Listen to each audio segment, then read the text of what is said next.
Hi students and families, Teacher Allison here, and today I'm going to be using my homemade Play-Doh again to play with some animals.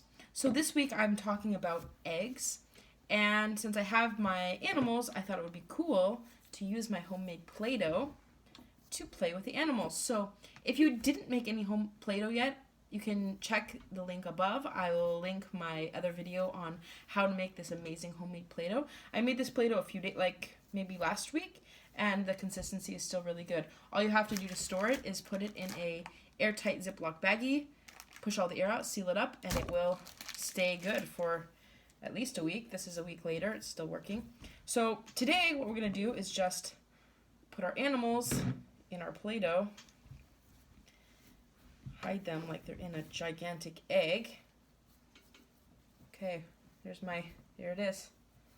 There's my dinosaur, my animal hidden in the egg. Where's the animal? And then we unbury him. We pull him out.